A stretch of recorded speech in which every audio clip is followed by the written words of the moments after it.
নমস্কার বন্ধুরা, কেমন আছো সবাই?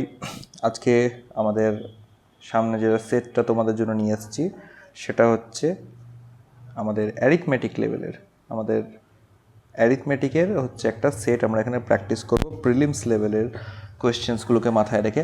সেটটার আমি যদি ডিফিকাল্টি প্রথমেই বলে দিই, তো সেটটা হচ্ছে মোটামুটি ইজি টু মডারেটের মধ্যেই হচ্ছে রাখা হয়েছে, ঠিক আছে? স্পেশালি তাদের জন্য যাদের হচ্ছে অ্যারিথমেটিকে যারা হচ্ছে প্রচণ্ড রকম উইক, দুর্বলতা বেশি, এবং অ্যারিথমেটিক একটা ফিয়ার ফ্যাক্টর কাজ করে যে হ্যাঁ ভাই অ্যারিথমেটিক খুব ভয়ঙ্কর একটা জিনিস বা এরকম একটা কনসেপ্ট যাদের মধ্যে রয়েছে। এটা মেনলি তাদের একটা মানে মিথ বাস্টার টাইপের একটা সিরিজ আমি এখানে করার চেষ্টা করছি। তো এই সেশনটা একদম সুপার বিগিনার্স থেকে মোটামুটি বিগিনার যারা তারা দেখতে পারো, যারা মোটামুটি একটা ইন্টারমিডিয়েট স্টেজে চলে গেছো বা অ্যারিথমেটিক নিয়ে যাদের বেসিক্সগুলো পুরোপুরি ক্লিয়ার আছে, তারা এই সেশনটা চাইলে স্কিপও করতে পারো, no problem on that. But আমি বলবো প্র্যাকটিসের জন্য ফলো আপ করে নিতে পারো। ওকে, তো লেটস গেট স্টার্টেড, শুরু করি। তো টোটাল এখানে যেটা দেখতে পাচ্ছি, তিনটে ছটা, 3টে 9টা, 2 11, 2 13, 2 15, টোটাল 15টা কোশ্চেন আছে। অ্যান্সার্স লাস্টে দেওয়া আছে, পিডিএফ আমি প্রোভাইড করিয়ে দেবো টেলিগ্রাম এবং হোয়াটসঅ্যাপ কমিউনিটিতে। আচ্ছা, এখানে কী কী সেশনস রয়েছে দেখা যাক। চ্যাপ্টার সেকশনস রয়েছে বলতে পার্সেন্টেজ এবং প্রফিট লসের ওপর একটা সেকশন রয়েছে, টাইম অ্যান্ড ওয়ার্কের ওপর রয়েছে, টাইম স্পিড ডিস্টেন্সের ওপর রয়েছে, রেশিও মিক্সচারের ওপর রয়েছে, সিম্পল ইন্টারেস্ট কম্পাউন্ড ইন্টারেস্টের ওপর রয়েছে, আর অ্যাভারেজের ওপর রয়েছে। ঠিক আছে, তো দেখা যাক। ওকে, তো পার্সেন্টেজ দিয়ে স্টার্ট করি। তো ফার্স্ট কোয়েশ্চেন দেখো কী বলেছে, a shopkeeper marks an article 40% above the cost price, মানে যেটা কস্ট প্রাইস আছে তার থেকে 40% অ্যাবভ ওটাকে মার্কিং করেছে। He gives 2 successive discount of 10% and 5%, what is the profit or loss percentage. একদম বেসিক প্রফিট লসের ক্লাসিক কোয়েশ্চেন, কোনো রকম কোনো এখানে ভয় পাওয়ার কিছু নেই। তার আগে একটুখানি জাস্ট একটু বেসিক্স আমরা আলোচনা করে নেবো, সেটা হচ্ছে cost price, mark price and selling price. তিনটে ফ্যাক্টর এখানে হয়, এটা আমরা জানি। কস্ট প্রাইস হচ্ছে যে দামটা দিয়ে আমরা যে কোনো প্রোডাক্টকে পারচেস করেছি, মানে যে ব্যবসায়ী সে যে দামে প্রোডাক্টটা কিনেছে, অর্থাৎ ক্রয় মূল্য। আচ্ছা, সাপোজ কোনো প্রোডাক্টের ক্রয় মূল্য হয়ে গেল 100 টাকা, ঠিক আছে। এবার ওর কিছু প্রফিট রেখেও বিক্রি করতে চায়, সাপোজ 20 টাকা প্রফিট রাখবে, ও 120 টাকায় তাহলে ও সেল করতে চাইছে।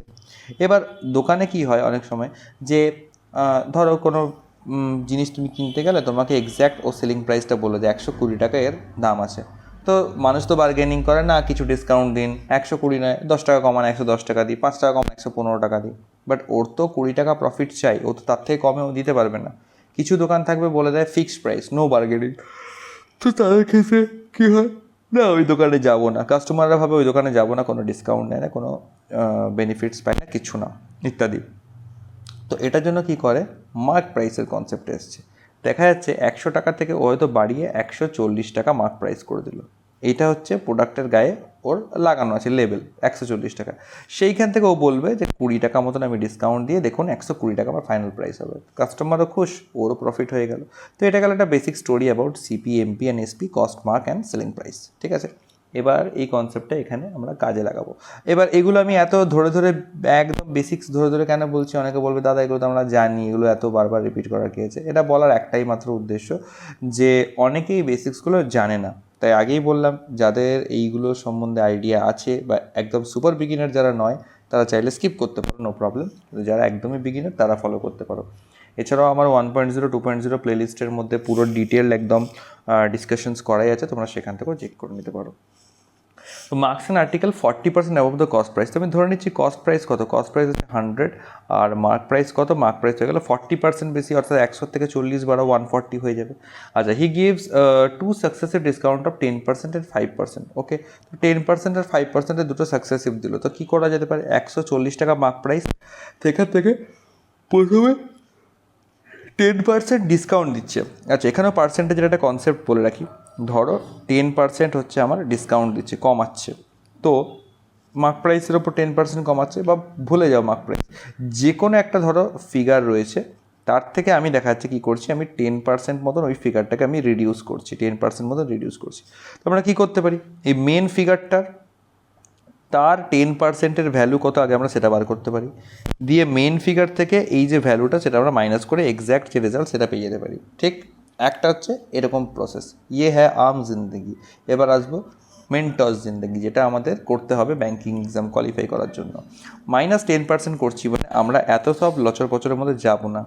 মেন এটা ছিল আমার এই কোয়ান্টিটিটা আমার ছিল, এই কোয়ান্টিটিটার থেকে আমি কী করছি 10% রিডিউস করছি। তো পার্সেন্টেজের ক্ষেত্রে টোটাল কী ধরা হয় 100% ধরা হয়, যে কোনো পার্সেন্টেজের টোটাল ফিগার ধরা হয় 100%, সেখান থেকে 10% কমিয়ে দিলাম, মানে কত পড়ে থাকলো 90%।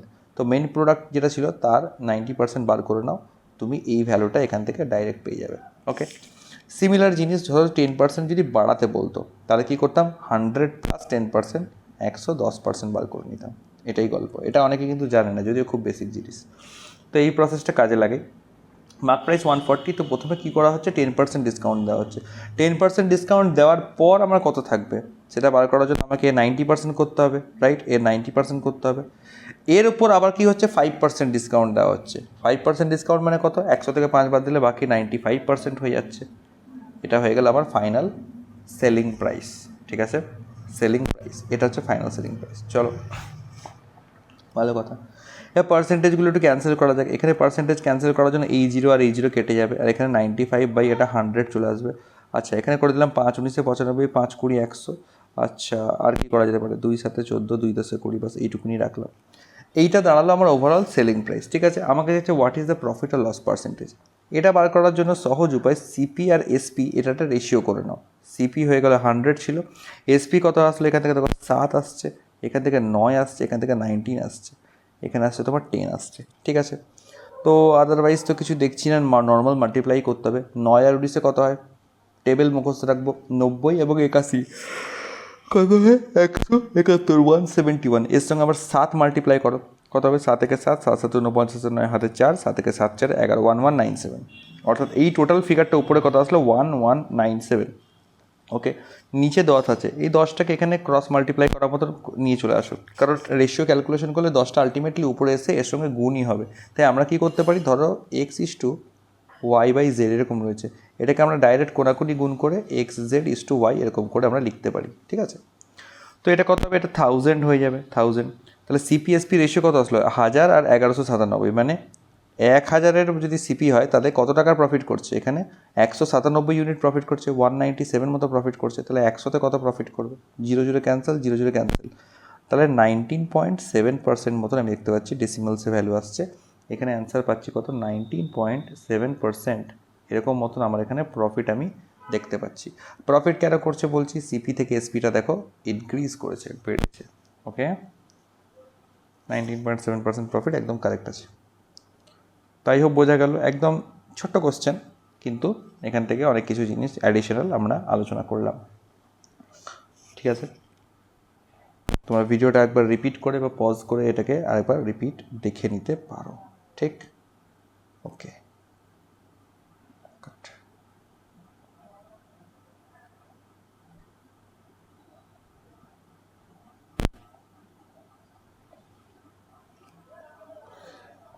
নেক্সট কোয়েশ্চেন্সগুলোতে আমরা মুভ করব।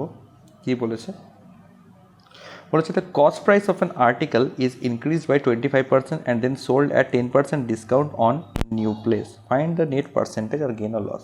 Cost price of an article increase by 25%, 1 second, CP ধরে নিলাম আমি 100, মার্ক প্রাইস কত হবে 25% বাড়াচ্ছে, মানে 100-র মধ্যে 25 বাড়ানো মানে ডাইরেক্ট 25 বাড়িয়ে দাও, তাহলে 125 হয়ে যাবে মার্ক প্রাইস।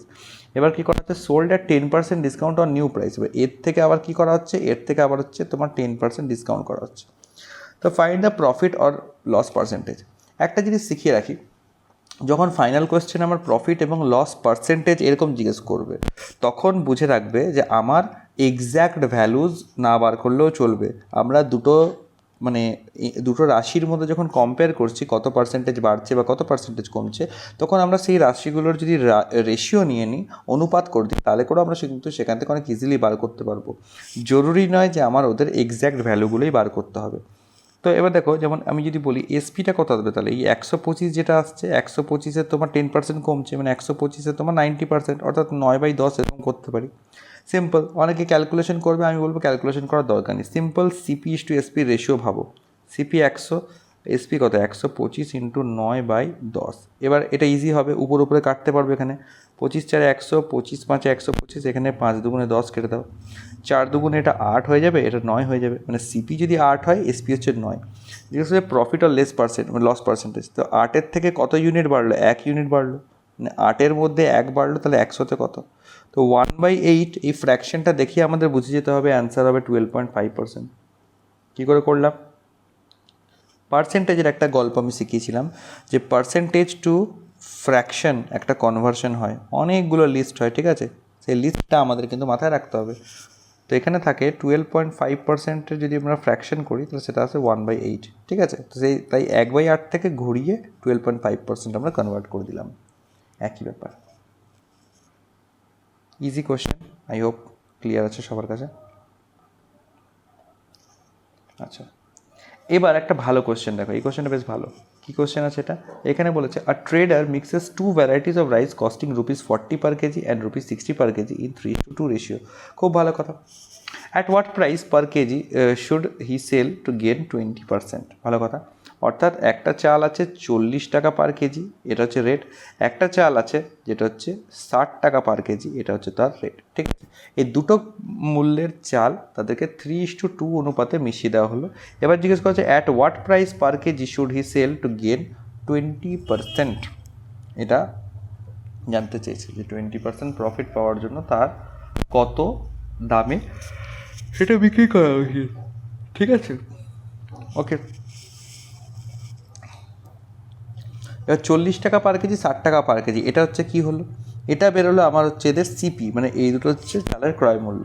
এবার এখান থেকে আমরা করব কি অ্যালিগেশন মেথড। অ্যালিগেশন মেথড জিনিসটা কি, যখনই যে কোনো জায়গাতে দুটো ডিফারেন্ট ফ্যাক্টরকে, দুটো ডিফারেন্ট বস্তুকে আমরা কম্পেয়ার করব বা মিক্স করব, বা ওদের এগ্রিগেট বা মানে মিশ্রিত ফলাফলের ওপর বেস করে আমরা কিছু জাজমেন্ট করব, তখনই আমরা অ্যালিগেশন লাগাতে পারি।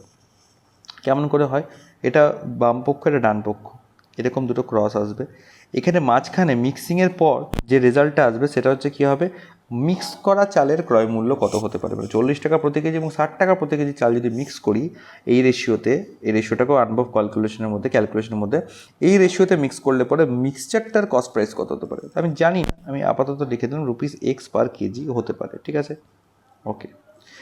নেক্সট ফ্যাক্টর কি, এই দেখো মাঝের যে ফ্যাক্টরটা, এটার সঙ্গে এই প্রথম এবং দ্বিতীয় যে পক্ষ বা বাম পক্ষ ডান পক্ষ, এগুলোকে মাইনাস করে করে লিখতে হয়। এইটা আর এটার মাইনাস করে এখানে আসবে এবং এটা আর এটার মাইনাস করে এখানে আসবে। এবার কার থেকে কাকে মাইনাস করব, অবশ্যই যে বড় তার থেকে ছোটোকে মাইনাস করব। এবার দেখো একটা জিনিস ভালো করে বুঝতে হবে, এক্সের যে ভ্যালু সেটা 40 কেজি আর 60 কেজির মাঝামাঝি কিছু একটা ভ্যালু হবে ফর শিওর, না 40-এর থেকে কম হবে না 60-এর থেকে বেশি হবে, 40 আর 60-এর মাঝামাঝি কিছু একটা হবে। তো 40 আর 60-এর মাঝামাঝি যদি হয় তাহলে এটুকু বলতে পারি যে এক্সের ভ্যালু কী হবে, 40-এর থেকে তো বড়ই হবে, তো x will be greater than 40। তাহলে অবভিয়াসলি এই সাইডে মাইনাসটা হবে এক্স মাইনাস 40, কারণ এক্স বড়। আর ফলত এখানে পরবর্তী ধাপে কী হবে, এটা হবে 60 - x, কারণ হচ্ছে এখানে 60 বড় থাকবে। এটা হয়ে যাবে দুটো রেশিও, যে 60 - x = x - 40, এটা হয়ে গেল আমার রেশিও, যেটা অ্যালিগেশন থেকে পেলাম। এবার অরিজিনালি আমাকে কোয়েশ্চেনে বলা আছে যে কত রেশিওতে মিক্স করেছি, 3:2 রেশিওতে মিক্স করেছি, তো কম্পেয়ার করে দাও, 60 - x বাই x - 40 = 3:2, মানে 3/2 আমরা লিখতেই পারি, সিম্পল। আমরা ছোটোবেলায় শিখেছিলাম যোগভাগ প্রক্রিয়া করে দাও, জানি ওপরের পক্ষ প্লাস নিচের পক্ষ, আর তারপরে নিচে হবে ওপরের পক্ষ মাইনাস নিচের পক্ষ। তো 60 - x প্লাস x - 40 করলে কত হবে, -x আর প্লাস x কেটে যাবে, 60 - 40 করে ওপরে 20 থাকবে।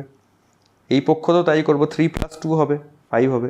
নিচে কত হবে, এখানে 3 - 2 করলে 1 হবে, আর নিচে এখানে কত হবে 60 - x -x আর মাইনাস প্লাস 40, অর্থাৎ -x করলে এটা হবে 2x, 60 থেকে 60 40 যোগ করলে এটা হবে তোমার 100, ঠিক আছে। 5 × 4 = 20, ক্যান্সেল আউট করে দাও, তাহলে 100 - 2x একটা থাকলো, 100 - 2x একটা থাকলো, = কত হলো 4 হলো। তাহলে 2x এর ভ্যালু কত হবে, 100 - 4 মানে 96, আর এটা কাটলে পরে 48, তাহলে x এর ভ্যালু আলটিমেটলি পেলাম কত, ₹48 পার কেজি। এবার এটা কি হলো, এটা হলো আমার হচ্ছে কস্ট প্রাইস বেরোলো, দুটোকে যে মিক্স করেছি মিক্সচারটার, এটা আমার বেরোলো কস্ট প্রাইস বা সিপি। আমাকে চেয়েছে at what price per KG should he sell to gain 20%, অর্থাৎ 48 টাকা প্রতি কেজি, তো ও হচ্ছে নর্মাল যেটা হচ্ছে কস্ট প্রাইস বেরোলো, এবার এর উপর তো আমাকে 20% প্রফিট করতে হবে। 20% প্রফিটের জন্য আমার কত আমার হওয়া দরকার, সেলিং প্রাইস হওয়া দরকার।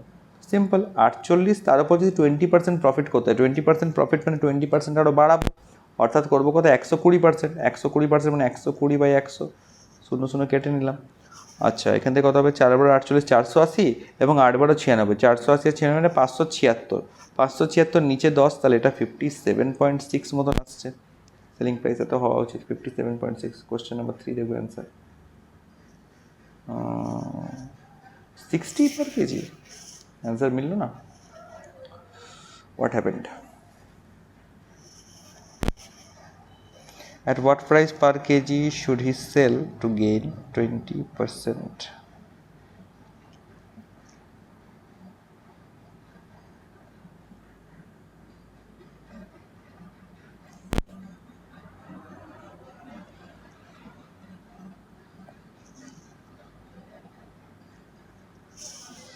আই থিঙ্ক কিছুটা ভুল করলাম মনে হচ্ছে এখান থেকে।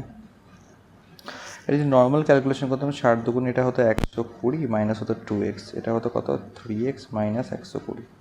ঠিক আছে, এখান থেকে এটা এটা হচ্ছে 5x আর 120 240, 48ই তো আসছে এখান থেকে। হ্যাঁ, 48 পার কেজি এটা হওয়া উচিত। আর এখান থেকে আমার যদি 48 আছে, তাহলে এটার ওপর আমি যদি 20% প্রফিট দিই, তাহলে এটাই হওয়া উচিত। একবার তোমরা এটাকে ক্রস চেক করবে তো, কোশ্চেন নাম্বার 3টা একটু হোমওয়ার্ক হিসেবে রাখছি, দেখবে অ্যান্সারটা আমাকে একটুখানি কমেন্ট বক্সে কনফার্ম করবে যে এই অ্যান্সারটাই পাচ্ছ নাকি সবাই, 57.6 এটা অ্যান্সার পাচ্ছ নাকি। মিসম্যাচ হলে আমাকে একটু জানিও যে হ্যাঁ এটা মিসম্যাচ হচ্ছে। ওকে ওকে, চলো টাইম অ্যান্ড ওয়ার্কের কোশ্চেন আমরা চলে আসবো। টাইম অ্যান্ড ওয়ার্ক, আচ্ছা এই সেশনটা করার আগে বা যে কোনো অ্যারিথমেটিকের প্র্যাকটিস সেশন করার আগে একটা জিনিস আমি সবাইকে রিকোয়েস্ট করব, প্লিজ আগে তোমরা চ্যাপ্টার ওয়াইজ কনসেপ্ট ক্লিয়ারগুলো ঠিক মতন করে নাও, তা না হলে পরে কিন্তু এগুলো করে কোনো লাভ পাবে না। ওকে, টাইম অ্যান্ড ওয়ার্ক চলে আসি, দেখি কি বলছে। বলছে A can do a work in 12 days, B in 15 days, C in 20 days। ভালো কথা।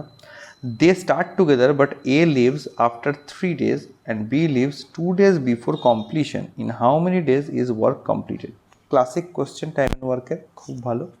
আগে আমাকে সবার এফিসিয়েন্সি বার করতে হবে, যেমন এ হচ্ছে কত দিনে কাজ করে, 12 দিনে কাজ করে। বি কত দিনে কাজ করে, বি 15 দিনে কাজ করে। সি কত দিনে কাজ করে, 20 দিনে কাজ করে। এবার সবার একটা আমাকে এলসিএম করে বার করতে হবে এফিসিয়েন্সি। কী করা যেতে পারে, 12 10 15 দুগুণে 30, 15 4 60, 60 হয়ে যাবে টোটাল ওয়ার্ক। তাহলে এটা হয়ে যাবে 12 5 60, এটা হয়ে যাবে 15 4 60, এটা হয়ে যাবে 20 3 60।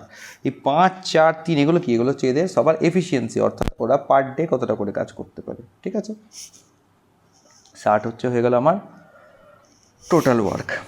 ওকে ওকে, এবার বলেছে দেখো ভালো করে বুঝবো, বলেছে they start together but A leaves after 3 days and B leaves 2 days before the completion. In how many days the work is complete?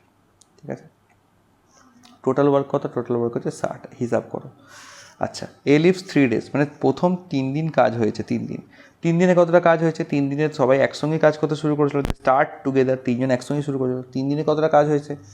3 দিনে, আচ্ছা একদিনের টোটাল কাজ কত হচ্ছে? দেখো একদিনের টোটাল কাজ হচ্ছে তোমার 5 4 9 আর 3 12 ইউনিট মতন কাজ হচ্ছে। তাহলে 3 দিনে কতটা কাজ হয়ে যাবে? 3 12 36 ইউনিট কাজ কিন্তু অলরেডি আমার হয়ে গেছে। 3 দিন টাইম লেগেছে আর 36 ইউনিট কাজ এখান থেকে হয়ে গেছে। বাকি কত আছে? বাকি আছে আমার তাহলে 24 ইউনিট কাজ পড়ে আছে। 24 ইউনিটস কাজ আমার এখনও পড়ে আছে। ঠিক আছে, এই কাজটা করতে হবে। কাদেরকে করতে হবে? বি আর সি দুজনকে করতে হবে। কিন্তু বি কী করছে? বি হচ্ছে 2 days বিফোর কমপ্লিশন, 2 দিন আগে কাজ শেষ হওয়ার 2 দিন আগে বি পালিয়ে যাচ্ছে। মানে কি করছে? বি নিজের 2 দিনের কাজ ফেলে যাচ্ছে। তো যখন কাজ শেষ হওয়ার আগে কেউ পালিয়ে যাবে, একটা সহজ জিনিস সেখানে শেখাবো। একটা হচ্ছে কাজ করে কেউ পালিয়ে যাক, মানে যেমন এর ক্ষেত্রে কী হলো, এ 3 দিন কাজ করে তারপর পালিয়েছে। তাই এ কী করলাম, আমরা দেখলাম 3 দিনে টোটাল কতটা কাজ হচ্ছে, 36 ইউনিট কাজ হচ্ছে। ভালো কথা। এবার আমরা কী করলাম, 3 দিনের তো হিসাব আমরা জানি, কিন্তু বি কাজ শেষ যবে হবে তার 2 দিন আগে পালিয়েছে। এবার কাজ কত দিনে শেষ হচ্ছে সেটা আমি জানি না, কিচ্ছু হিসাব নেই আমার কাছে, ব্যাক ক্যালকুলেশন আসতে হচ্ছে। তাই এই পার্টটা করা একটু ডিফিকাল্ট। ফার্স্ট পার্টটা কিন্তু ইজি ছিল। 3 দিনে 36 ইউনিট কাজ হলো, টোটাল কাজ থেকে 36 ইউনিট কাজ বাদ দিলাম, এখন 24 ইউনিট ওয়ার্ক আমার পড়ে আছে।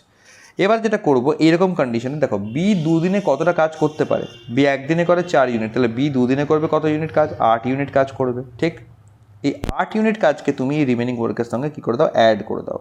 তো 24 আর 8 টোটাল কত ইউনিট কাজ থাকবে, 32 ইউনিট কাজ থাকবে। এই 32 ইউনিট কাজ বি আর সি দুজনকে একসাথে করাও। কত দিনে করবে, 4 আর 3 হয়ে যাবে তোমার 7, বি এর এফিসিয়েন্সি আর সি এর এফিসিয়েন্সি 7, তাহলে 7/32 ডেজ এতটা লাগবে। তো প্রথম তো 3 দিন কাজ হয়েছিল, প্লাস হচ্ছে 7/32 ডেজ, এটাকে যেটুখানি আমরা সিম্পলিফাই করি কত হবে, 7 4 28 আর এটা হবে 4, মানে 4 পূর্ণ 4 7 দিন, এটাকে সিম্পলিফাই করলে আসছে। তাহলে 3 দিনের সঙ্গে এটা অ্যাড করে দাও, টোটাল কত হবে, 4 আর 3 7, তাহলে 7 পূর্ণ 4 7 দিন মতন তোমার হচ্ছে কাজ এখানে লাগছে। 7 পূর্ণ 4/7 এত ডেজ লাগছে। দেখে নেব একবার।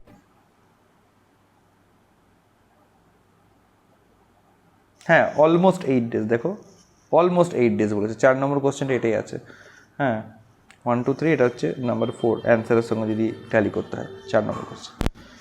ওকে, বোঝা গেল। তো দুটো কন্ডিশন এখান থেকে, একটা হচ্ছে কাজ স্টার্টিংয়ের পর কেউ যদি পালায়, কাজ স্টার্টিংয়ের পর হচ্ছে লেফট, তো সেক্ষেত্রে সে যতটা কাজ করেছে সেটা মাইনাস করে দাও। আর কাজ বিফোর কমপ্লিশন লেফট, এটা যদি কন্ডিশন হয় তাহলে তাকে don't let him or her left, মানে ওকে কাজ থেকে পালাতেই দিও না, ওকে আটকে দাও। ও যতদিন আগে পালিয়েছে সেই কটা দিনেও কতটা কাজ করছো সেটা দেখো, সেই কাজটাকে রিমেনিং ওয়ার্কের সঙ্গে অ্যাড করে দাও, সিম্পল, তাতে করেই তোমার কাজ মিটে যাবে। এই ব্যাপারগুলো নিয়ে অনেকেরই বিগিনার্সদের মধ্যে কনফিউশন থাকে যে কাজ করতে করতে পালিয়ে কেন যাচ্ছে না রে বাবা, কাজ কেন ছেড়ে দিচ্ছে।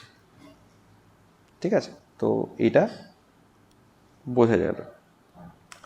2 নম্বর কোশ্চেনটা আসো, A is 50% more efficient than B, together they complete a work in 12 days, in how many days A alone can complete the work.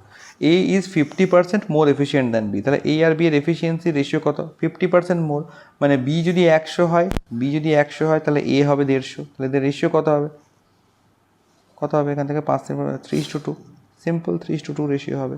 বা 50% মানে কত, আমরা এভাবে করতে পারি, 50% মোর, 50% মানে হচ্ছে রেশিও হচ্ছে হাফ, মানে ফ্র্যাকশন হচ্ছে হাফ। বি যদি 2 হয় তাহলে এ হচ্ছে তার সঙ্গে +1 অর্থাৎ 3, এটা হচ্ছে এফিসিয়েন্সি। এবার এ প্লাস বি যখন একসঙ্গে কাজ করছে তখন কী হচ্ছে, টোটাল ওদের এফিসিয়েন্সি কত, 3 + 2 5, টোটাল এফিসিয়েন্সি হচ্ছে 5। বলেছে they complete a work in 12 days, 12 দিনে কাজটা কমপ্লিট করছে, তো 12 দিনে 12 5 60 ইউনিট মতন কাজ করছে, মানে এটা হয়ে গেল আমার total work. In how many days A alone can complete the work, এবার টোটাল ওয়ার্ক পেয়ে গেছি 60, এবার এ একা একা কাজটা করবে, এর এফিসিয়েন্সি কত ধরেছি, 3 ধরেছি, তাহলে 3 দিয়ে ভাগ করে দাও, 3 × 60 20 দিন, 20 days, একদম ইজি, 20 দিনেও কাজটা কমপ্লিট করে দেবে এ যদি একা কাজ করে। ঠিক আছে, এটা তো ইজি ছিল, একদম ক্লাসিক কোশ্চেন। ক্লার্ক লেভেলে এরকম কোশ্চেনও আসে কিন্তু প্রিলিমিনারিতে, নো ওয়ারিস। আচ্ছা, 12 মেন কি বলেছে, 12 men can complete a work in 15 days. After 5 days, 6 more men join. In how many total days will the work be completed? ভালো কথা, এইটার একটা ফর্মুলা আছে, MDH/W। এম হচ্ছে কি, এম হচ্ছে নাম্বার অফ ওয়ার্কার্স,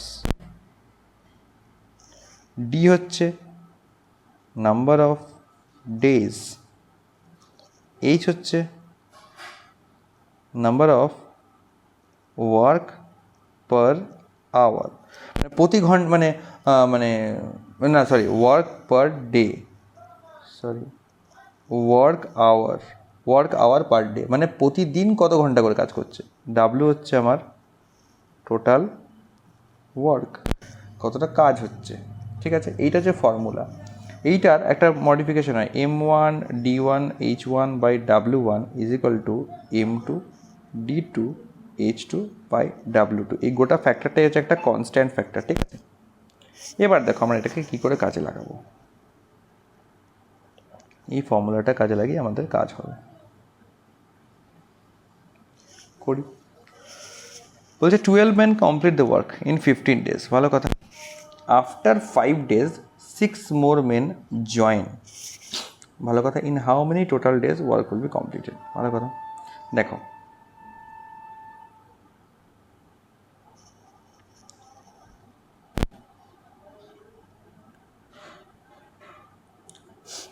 আমি ধরে নিচ্ছি একজন মানুষের এফিসিয়েন্সি ধরে নিচ্ছি এম, ঠিক আছে। 12 জনের এফিসিয়েন্সি কত হবে? 12 m, ঠিক আছে, ভালো কথা। আচ্ছা, ওরা কী করে? ওরা 15 দিনে কাজটা কমপ্লিট করছে, ঠিক আছে, 15 দিন, অর্থাৎ 12m × 15, এটা হচ্ছে আমার টোটাল ওয়ার্ক, অর্থাৎ 180m, এটা হচ্ছে আমার কি হলো? এটা আমার হয়ে গেল টোটাল ওয়ার্ক, থাকুক এটা, ওকে। এবার কী আছে? After 5 days 6 more men join, after 5 days, 5 দিনে ওরা কতটা কাজ করে নেবে? অলরেডি 12 জন মেন আছে, 5 দিনে কাজ করেছে, এটা ইন্টু 5, অর্থাৎ 12 × 5 = 60, 60m মতন কাজ অলরেডি 5 দিনে কমপ্লিট হয়ে গেছে, ঠিক আছে, ভালো করে বুঝবো। রিমেনিং ওয়ার্ক কত? টোটাল ওয়ার্ক ছিল 180m, 60m মতন কাজ হয়ে গেছে, তাহলে রিমেনিং ওয়ার্ক হচ্ছে আমার 120m, ঠিক আছে। এবার বলছে after 5 days 6 more men join, 6 জন এক্সট্রা হয়েছে, মানে 12 জন ছিল, 12 জনের সঙ্গে আরও 6 জন, মানে 18 জন। এখন কত এফিসিয়েন্সিতে কাজ হচ্ছে? 18m, 18 জন পার্সন, আর এম হচ্ছে প্রত্যেকটা পুরুষের এফিসিয়েন্সি, তাহলে 18m এই গতিতে কাজ হচ্ছে। In how many total days work will be completed, কতটা কাজ পড়েছে? 120m কাজ পড়ে আছে। এখানে এবার 18m এর হিসাবে কাজ হবে, তো এটা ডিভাইডেড বাই 18m করে দাও, কাটো কাটো, 6 × 120, 6 × 3 = 18, মানে 20/3, এতদিন মতন আরও এক্সট্রা লাগবে। প্রথমে কত দিয়ে স্টার্ট করেছিলাম? প্রথমে তোমার কতদিন কাজ করলো? আফটার 5 days, মানে প্রথমে কিন্তু 5 days কাজ হয়ে গেছে, আর বাকি কাজটা 20/3 days তার সঙ্গে লাগবে। 20/3 days মানে কত? 3, 6, 18, 2, 6 × 2 = 3, আর এটা 5, তাহলে 5 + 6 × 2 = 3 করলে 5, 6, 11, 11 × 2 = 3 দিন মতন আমার টোটাল টাইম লাগা উচিত। আই হোপ এটা হবে তোমার question number 6, answer number 6, 12.5 days। 12.5 days কী করে আসছে এখান থেকে? 11 × 2 = 3, 12.5 days, সামথিং ফিশি, কিছু ভুল করলাম? Just minute, let me check. এখানে তো টোটাল ক্যালকুলেশনে আমি কোনো সেরকম ফল্ট দেখতে পাচ্ছি না, আই থিঙ্ক অ্যান্সারই কোনো ফল্ট থাকতে পারে। এটা টোটাল 11 × 2 = 3 এরকম টাইপেরই অ্যান্সার আসবে, ঠিক আছে। কারণ আরেকবার যদি আমরা রিভিজিট করি, তো 12 men can complete the work in 15 days, তো 12 men, আমি 12 জন, প্রত্যেকটা পুরুষের আমি এফিসিয়েন্সি দিচ্ছি এম, তাহলে 12 জনের এফিসিয়েন্সি হচ্ছে 12m, ঠিক আছে, × 15 মানে টোটাল হচ্ছে কত? 180m, এটা হচ্ছে আমার কি আসছে? টোটাল ওয়ার্ক আসছে, ঠিক আছে। আফটার 5 days, মানে 5 দিন ওরা কাজ করে নিয়েছে, 12 জন পুরুষ 5 দিন কাজ করে নিয়েছে, তো 12m এফিসিয়েন্সিতে 5 দিনে 5 × 60, 60m কাজ কিন্তু হয়ে গেছে অলরেডি। তখন কি করছে? 6 more men join, তো 180m থেকে 60m আগে কাজ বাদ দাও, রিমেনিং ওয়ার্ক কত আছে? রিমেনিং ওয়ার্ক আছে 120m, যেটা আমাদের অ্যাকমপ্লিশ করতে হবে, কমপ্লিট করতে হবে। 6 more men join, 12 জন ছিল, তার সঙ্গে আরও 6 জন জয়েন করলো, 12 আর 6 টোটাল হলো 18 জন, তাদের এফিসিয়েন্সি কত? 18m, তো 120m ওয়ার্ক 18m এফিসিয়েন্সি দিয়ে কাজ করার জন্য ডিভাইড করে দেবো এখান থেকে, তো সিম্পল ব্যাপার, 20/3 আসছে রিমেনিং কাজটার জন্য। তো প্রথমে 5 দিন লেগেছে, তারপরে বাকিটার জন্য 20/3 days লেগেছে। In how many total days work will be completed, মানে দুটোকে মিলিয়েই করতে হবে, 5 + এটা, তো আই থিঙ্ক 11 × 2 = 3 আসছে, এটা তো কোনো ডিফারেন্স আমি দেখতে পাচ্ছি না। তাও তোমরা আমাকে কমেন্ট করে জানিও যদি তোমাদের কোনো ডিফারেন্ট অ্যান্সার এসে থাকে, এবার হোমওয়ার্ক হিসেবে রাখছি, এটাকে চেক করো তোমরা সবাই।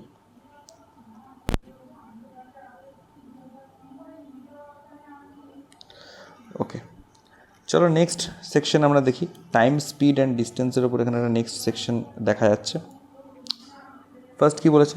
আ train crosses a pole in 12 second and a platform of 180 metre length in 24 second, find the length of a train. এখানে একটা সহজ কনসেপ্টটাকে শেখাই। যখনই কোনো এরকম এমন বস্তুকে ক্রস করবে ট্রেন যেটার কোনো থিকনেস বা উইডথ বলে কিছু নেই, নট ওয়াইড, যেমন পোল হয়ে গেল, কোনো ট্রি হয়ে গেল, কোনো মানুষ হয়ে গেল, তখন ট্রেন যখন ক্রস করবে তখন ট্রেন শুধুমাত্র কেবল নিজের লেন্থ যেটা এল সেটাকেই ক্রস করবে, ঠিক আছে। বাট কোনো এমন বস্তু যেটা হয়তো যার একটা উইডথ আছে, যার নিজস্ব একটা উইডথ আছে বা একটা ডাইমেনশন আছে, একটা পরিমাপ আছে, যেমন কোনো ব্রিজ হয়ে গেল, কোনো প্ল্যাটফর্ম হয়ে গেল, ঠিক আছে, এরকম টাইপের জিনিস, তখন কী হবে, ট্রেন নিজের দৈর্ঘ্য প্লাস হচ্ছে ওই এক্সট্রা যেটা আছে, এটাকে যদি আমি ধরি L1, তাহলে ওই প্ল্যাটফর্ম বা ব্রিজ তার দৈর্ঘ্য দুটোকেই ক্রস করবে, দুটোকে টোটাল করলে যেটা হয় সেই ডিস্টেন্সটা ক্রস করবে, ঠিক আছে। এটা হচ্ছে একটা বেসিক কনসেপ্ট এই ট্রেনের কোশ্চেন করার ক্ষেত্রে। চলো, এটাতে খুব ইজি। আর train crosses a pole of 12 second, আর এই টাইপটাও খুব কমন। হ্যাঁ, a train crosses a pole in 12 second, মানে একটা খুঁটি সেটা 12 সেকেন্ডে ক্রস করছে, and a platform of 180 metre long in 24 second. ভালো কথা। এবার দেখো তো 12 সেকেন্ডে কী করছে, খুঁটি ক্রস করছে। তো ট্রেনের দৈর্ঘ্য যদি L হয়, তাহলে 12 সেকেন্ডে খুঁটি ক্রস করছে, মানে ট্রেনের গতিবেগ কত, L/12 সেকেন্ড, এটা বলতে পারি, কারণ নিজের দৈর্ঘ্য অতিক্রম করছে, ওটা distance divided by time, distance by time করলে হচ্ছে স্পিড আসে। আর যখন 180 মিটারের প্ল্যাটফর্ম ক্রস করছে তখন কী করছে, নিজের দৈর্ঘ্য L প্লাস 180 মিটারের প্ল্যাটফর্ম দুটো, L plus 180 metre distance cover করছে। এটা কতক্ষণে কভার করছে, 24 সেকেন্ডে কভার করছে। এটা 24 দিয়ে ভাগ করলাম, তাহলে এটাও আসলো স্পিড, এটাও ট্রেনের স্পিড আসলো, এটাও ট্রেনের স্পিড আসলো। ব্যাস, দুটোকে এবার তুমি সমান সমান করতে, 12কে 12, 12 দুগুণে 24, এটা এদিকে গেলে 12 হবে, 12 থেকে Lটা মাইনাস গেলে শুধু L ইজ ইকাল টু কত আসবে, 180 মিটার চলে আসবে। Find the length of train, 180 metre এখান থেকে চলে আসলো। ইউনিটসগুলোর খেয়াল রাখতে হবে, এখানে সেকেন্ড, মিটার, এগুলো যেন ঠিক থাকে। ওকে, ইজি এবং classic question. Two trains of length 150 meter and 250 meter are running in opposite direction at 54 এত and 36 এত. In how many seconds they will cross each other? ওকে, তো যখন এটা হচ্ছে আরেকটা টাইপ, যখন হচ্ছে আমাদের কী করতে হবে, রিলেটিভ ভেলোসিটি সবসময় মাথায় রাখবে। যখন ধরো একটা ট্রেন এই মুখে যাচ্ছে, আরেকটা ট্রেনও ওকে ধাওয়া করছে এই মুখে যাচ্ছে, সেম ডাইরেকশন, যখন সেম ডাইরেকশন হবে তখন কি হয় রিলেটিভ ভেলোসিটির ক্ষেত্রে, তখন হচ্ছে RV, রিলেটিভ ভেলোসিটি তখন কী হয়, মাইনাস করে বার করতে হয়, যেটা বেশি তার থেকে কমটাকে মাইনাস করতে হয়। আর যখন হচ্ছে অপোজিট ডাইরেকশন হয়, যখন ডাইরেকশন অপোজিট, মানে এইরকম একমুখ আসছে, এরকম একমুখ আসছে, মানে ফেস টু ফেস, মুখোমুখি আসছে, তখন এই রিলেটিভ ভেলোসিটিটা কী হয়, প্লাস হয়ে যায়, দুটো ট্রেনে গতিবেগ প্লাস হয়ে যায়, ঠিক আছে। তো দেখবো এবার এই কেসটা কী আছে। Two trains of length 150 metre plus 150 metre and 250 metre are running opposite direction at এত এবং এত, in how many seconds they will cross each other. তো একটা জিনিস ভালো করে বুঝবো, একটা ট্রেন আছে ও 150 মিটারের লেন্থ, আর একটা ট্রেন আছে ও 250 মিটারের লেন্থ। একটা জিনিস বুঝবো, এমন তো নয় দুটো ট্রেনের কিন্তু একে অপরকে ক্রস করতে একই সময় লাগবে। সাপোজ যদি 5 মিনিট লাগে ক্রস করতে, তাহলে এমন তো নয় যে 5 মিনিট পার হয়ে যাওয়ার পর একটা ট্রেন ক্রস করে গেছে, আরেকটা ট্রেন তখনও ক্রস করছে, তা তো হবে না।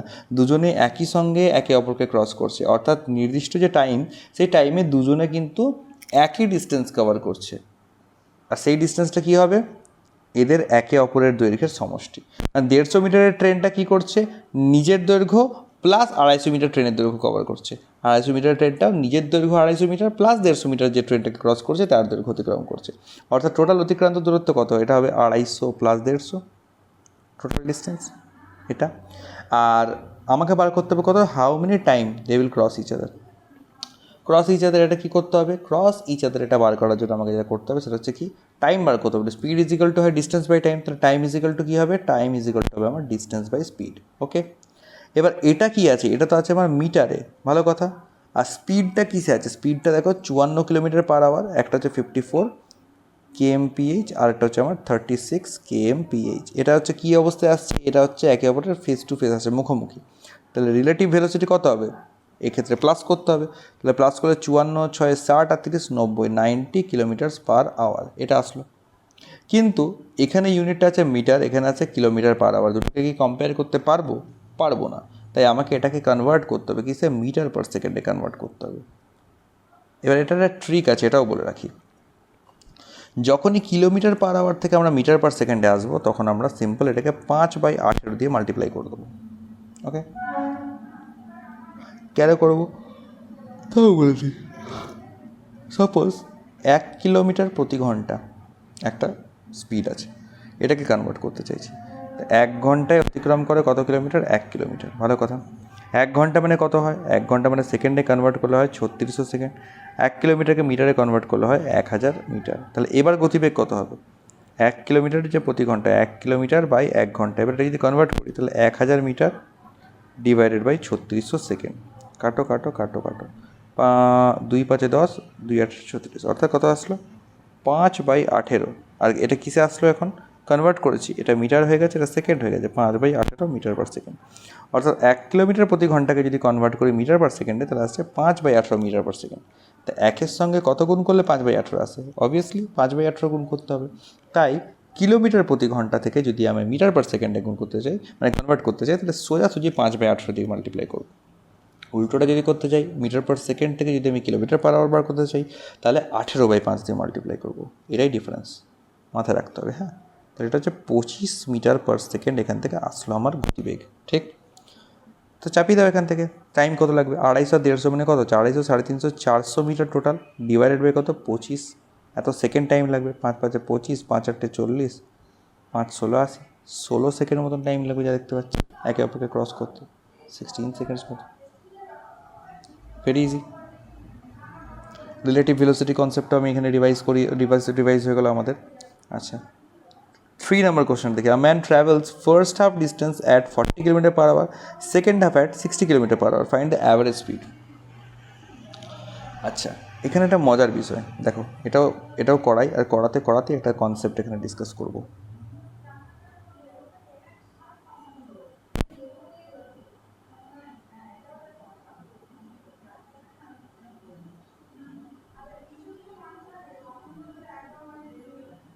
ওকে, আচ্ছা, ফার্স্ট হাফ ডিস্টেন্স 40, আমি ধরে নিচ্ছি প্রথম হাফটা ডি, দ্বিতীয় হাফটাও ডি। প্রথম হাফটাতে কত গেছে? 40 কিলোমিটার প্রতি ঘন্টা বেগে গেছে, পরের হাফে গেছে 60 কিলোমিটার প্রতি ঘন্টা বেগে।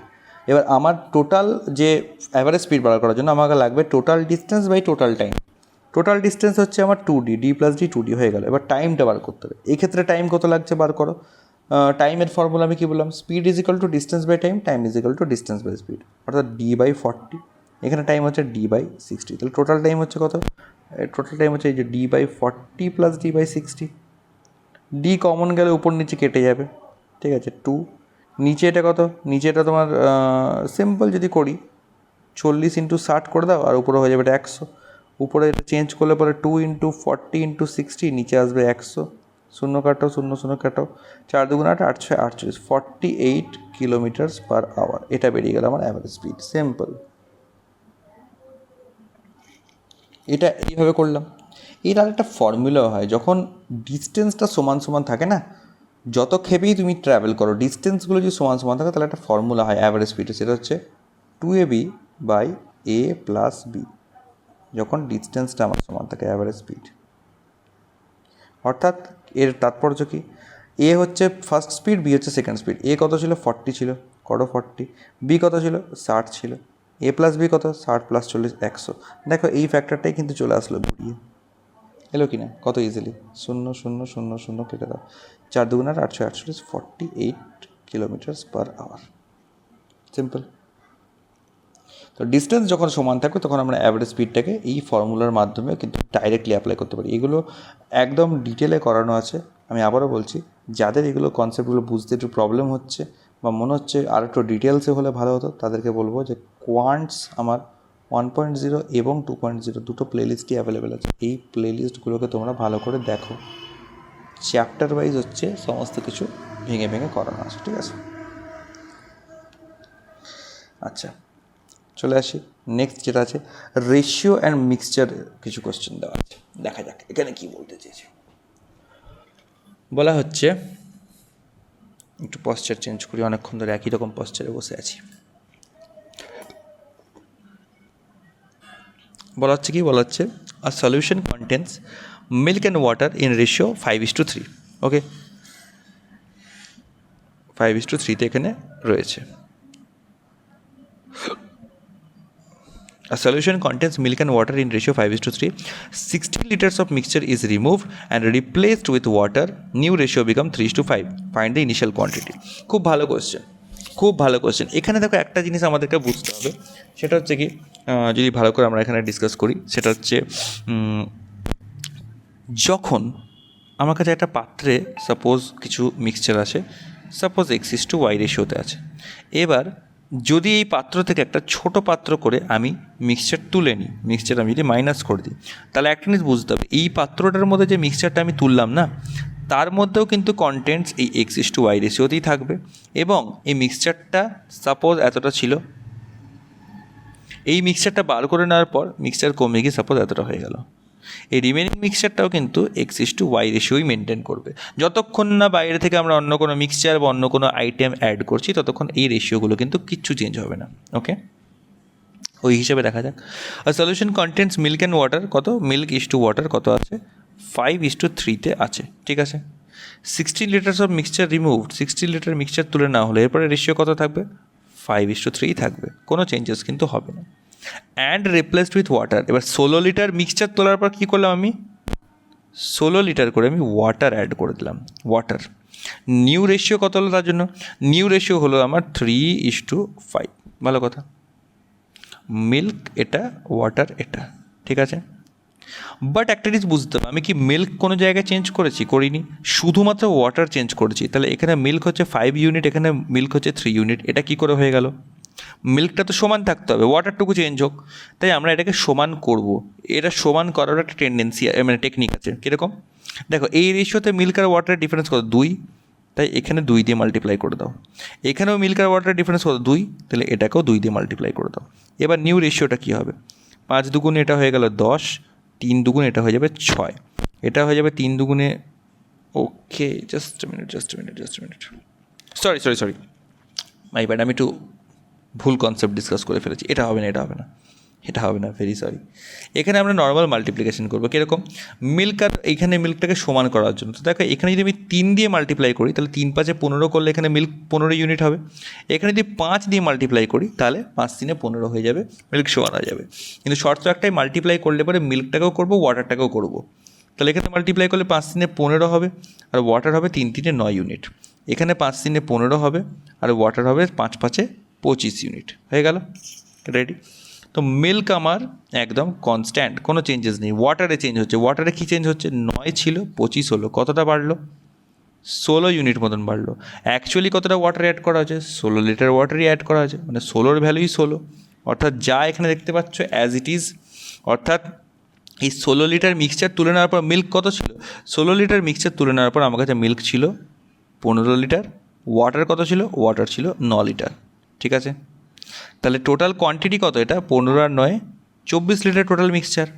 আর কত মিক্সচার শুরুতে তুলে নিলাম, 16 লিটার মিক্সচার শুরুতে তুলে নিলাম। তাহলে ইনিশিয়াল মিক্সচার কত ছিল, আমাকে কী চেয়েছে, find the initial quantity. Initial mixture কত ছিল, এই 24 লিটার, আর যে 16 লিটার তুলে নেওয়া হয়েছিল সেই 16 লিটার, দুটোকে যোগ করলে কত, 24 + 34 আর 6 40 লিটার। এটা কি আমার, এটা হচ্ছে আমার ইনিশিয়াল কোয়ান্টিটি, রাইট। 40 লিটার্স মতো, ফাইন্ড ইনিশিয়াল কোয়ান্টিটি, মানে টোটাল মিক্সচার 40 লিটারের মতো। কেমন, ক্লাসিক কোয়েশ্চেন বাট ইন্টারেস্টিং। ওকে, এর ওপর বেস করে প্রচুর কোয়েশ্চেন্স হয়, প্রচুর রকমের ফ্রেমিং হয়। এখানে ভাষাগুলো একটু সিম্পলিফাইডভাবে দেওয়া আছে, কিছু জায়গায় ভাষাগুলোকে অনেক ঘুরিয়ে পেঁচিয়ে জটিল করা হয় যাতে করে কমপ্লিকেশনস ক্রিয়েট করা যায়, দ্যাটস ইট, আর কিচ্ছু থাকে না। এই একই কনসেপ্ট, এর ওপরই বেস করে তোমার হচ্ছে মেন্সের কোশ্চেনও হয়, এর ওপর বেস করে তোমার মডারেট লেভেল, পিও লেভেল, প্রিলিমসের কোশ্চেনও হয়।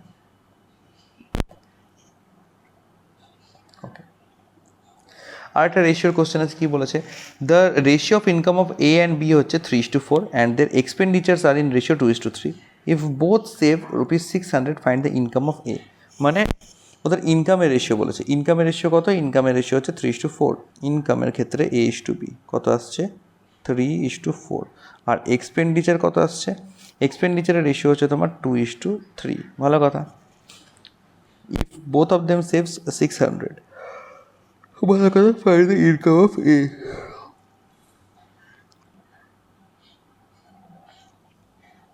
ওকে,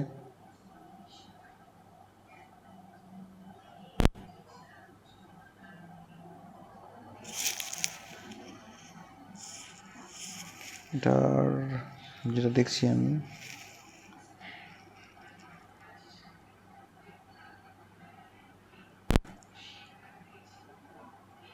আগের কোশ্চেনটা 80 লিটার অ্যান্সার এসছে, কেন রে ভাই, কী ভুল হলো? A solution for milk and water ratio 5:3, 16 liters of mixture is removed and replaced with water. New ratio become 3:5. না 40 liters তো হওয়ার কথা, এটি কী করে হবে? এটি তো হওয়ার কথা নেই ভাই।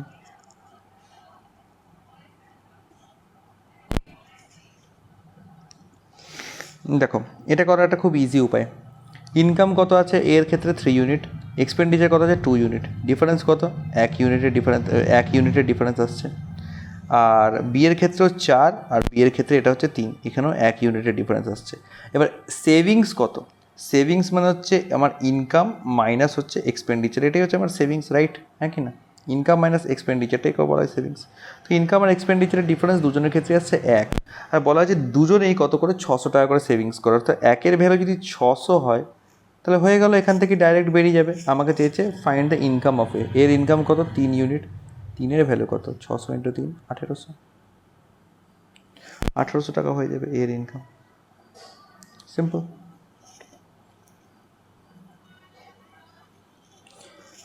এবার আমরা দেখি কিসে আসছি, simple interest and compound interest উপর, SICI, ভালো chapter. Okay. A sum become ₹1210 in 2 years and 1331 in 3 years at compound interest. Find the rate percentage. ভালো কথা। মানে 2 বছরে কত হচ্ছে? 2 বছরে সুদে আসলে হচ্ছে ₹1210। 3 বছরে সুদে আসলে কত হচ্ছে? ₹1331 টাকা। ঠিক আছে, তাহলে এটা কাজ করছে কি? এটা এখানে কম্পাউন্ড ইন্টারেস্ট কাজ করছে। ভালো কথা। Find the rate percentage, compound interest পার্সেন্টেজটা কত, রেট অফ ইন্টারেস্ট কত সেটা জিজ্ঞেস করেছে। দেখো, এটা অনেকে অনেক রকম মতামত দিতে পারে। অনেকে বলবে 2 বছরের ফর্মুলা লাগাও, 3 বছরের ফর্মুলা লাগাও, এরকম অনেকে মতামত দিতে পারে। দেখো, 3 বছরের ফর্মুলাটা একটা খুব দারুণ জিনিস হতে পারে। সেটা হচ্ছে কি, দেখো 1331 হচ্ছে, মানে সুদে আসল হচ্ছে 1331। 3 বছরে মানে 1, 2, 3 এরকম 3টে ফ্যাক্টর হয়ে থাকবে। আসল কত আমি জানি না, 3টে ফ্যাক্টর মানে 11, 11, 11 এরকমটাই হবে, এইটুকু শিওর ধরা যেতে পারে। ঠিক আছে, 11, 11, 11 এরকম করেই হবে। এবার প্রিন্সিপালের সাইডটাতে কত আসবে সেটা কি আমি জানি? আমি সেটা কিন্তু এখনই বলতে পারবো না। ঠিক আছে, বলতে পারবো না। এটা একটা করার একদম ইজিয়েস্ট উপায় আমি তোমাদেরকে বলি, কনসেপ্টটাকে বুঝতে হবে। কম্পাউন্ড ইন্টারেস্ট কাজ কী করা হয়? ধরো তোমার কাছে একটা প্রিন্সিপাল আছে, ঠিক আছে? প্রথম বছর খাটালো, তুমি ওতে ইন্টারেস্ট পেলে ইন্টারেস্ট 1। দ্বিতীয় বছর খাটালো, ওতে তুমি ইন্টারেস্ট পেলে ইন্টারেস্ট 2। তৃতীয় বছর খাটলো, ইন্টারেস্ট পেলে ইন্টারেস্ট 3। ঠিক আছে, যখন এটা সিম্পল ইন্টারেস্ট হবে তখন কি হবে? ধরো একটা X% তুমি ইন্টারেস্ট পাচ্ছ প্রতি বছরে, এই প্রিন্সিপালটা হয়ে গেল ফিক্সড, প্রিন্সিপালটা এখানে হয়ে যাচ্ছে লকড, নো চেঞ্জ। ওই প্রিন্সিপালের ওপর এই I1, I2, I3 করে প্রতি বছর তুমি কী পাচ্ছ? ইকুয়াল ইন্টারেস্ট তুমি পাচ্ছ, ঠিক? বাট যখনই এটা কম্পাউন্ড ইন্টারেস্টের গল্প হচ্ছে তখন ব্যাপারটা হয়ে যাচ্ছে আলাদা। প্রিন্সিপাল দিয়ে স্টার্ট করে তুমি সেম ইন্টারেস্ট যদি ধরো, প্রথম বছর শুধু I1 পাবে, মানে প্রথম বছরের যে ইন্টারেস্টটা সেটাই কেবলমাত্র প্রিন্সিপালের ওপর পাবে। ঠিক আছে, অর্থাৎ প্রথম বছরটা সিম্পল ইন্টারেস্ট কম্পাউন্ড ইন্টারেস্টের জন্য সমান। পরের বছর থেকে কী পাবে? পরের বছর এই যে তুমি সেকেন্ড ইন্টারেস্টটা পাবে, এটা কিন্তু আর এই প্রিন্সিপাল P এর ওপর পাবে না, এটা পাবে P + I1 এর ওপর ইন্টারেস্ট। অর্থাৎ প্রিন্সিপালের ইন্টারেস্টও পাচ্ছ, প্লাস গত বছরের যে ইন্টারেস্ট তারও কিছুটা ইন্টারেস্ট পাচ্ছ। ঠিক আছে, এটা ধরো I2 পেলে। থার্ড বছরে কী হবে? থার্ড বছরে P + I1 + I2, মানে সেকেন্ড বছরে যা ইন্টারেস্ট পেয়েছো তার উপরও তুমি থার্ড বছরে গিয়ে ইন্টারেস্ট পাবে। এইটা হচ্ছে কনসেপ্ট। ঠিক আছে, অর্থাৎ মোদ্দা কথা যদি বলতে হয়, কম্পাউন্ড ইন্টারেস্টের ক্ষেত্রে তুমি ধরো ধরো 3 বছরে যদি কেস হয়, লাস্ট 2 বছরে তুমি সুদ আসলে যতটা তোমার টাকা হয়েছে তার উপর তুমি যদি সিম্পল একটা পার্সেন্টেজ মারো, যে রেট অফ ইন্টারেস্টে যদি 1 বছরের পার্সেন্টেজ বার করো, তাহলে তুমি তৃতীয় বছরে কতটা ইন্টারেস্ট পাচ্ছ সেটা বেরিয়ে যাচ্ছে। অর্থাৎ এখানে যদি কনসেপ্টটা কাজে লাগে, 2 বছরে কত পেয়েছে? 2 বছরে 1210 টাকা হয়েছে সুদে আসলে। এবার তৃতীয় বছর, থার্ড ইয়ার যখন এটা আমি ক্যালকুলেট করব ইন্টারেস্ট, তখন এই 1210টার ওপরই কিন্তু প্রিন্সিপাল ধরে ইন্টারেস্ট অ্যাপ্লাই করা হবে। ঠিক আছে, আমি ধরে নিচ্ছি X% রেট অফ ইন্টারেস্ট, 1210-এর ওপর X/100 অ্যাপ্লাই করছি, ইকুয়াল টু কত হবে? 3 বছর পরে সুদে আসলে বলেছে 1331 টাকা হলো, তাহলে দ্বিতীয় বছরের শেষে 1210 টাকা ছিল প্রিন্সিপাল, তৃতীয় বছরের শেষে সেটা সুদে আসলে 1331 হলো, তাহলে আমি কতটা সুদ পেলাম? 1331 থেকে 1210কে মাইনাস করে দিই, পেয়ে যাব 1, এটা হবে 2, এটা হবে 1, 121। তাহলে 121 টাকা আমি সুদ পেলাম কিসের ওপর? 1210-এর ওপর, X% হারে। 0 0 এখানে কেটে দাও, 121 কেটে দাও, এক্সের ভ্যালু সিম্পল চলে আসলো আমার 10%। তো 10% আমার অ্যান্সার হয়ে যাচ্ছে এখান থেকে, 10%। এই ব্যাপারটা বুঝলে সহজেই হয়ে যাবে। ওকে, নেক্সট দেখো, নেক্সট বলেছে find the difference between CI and SI on ₹8,000 for 2 years at 10% per Anam.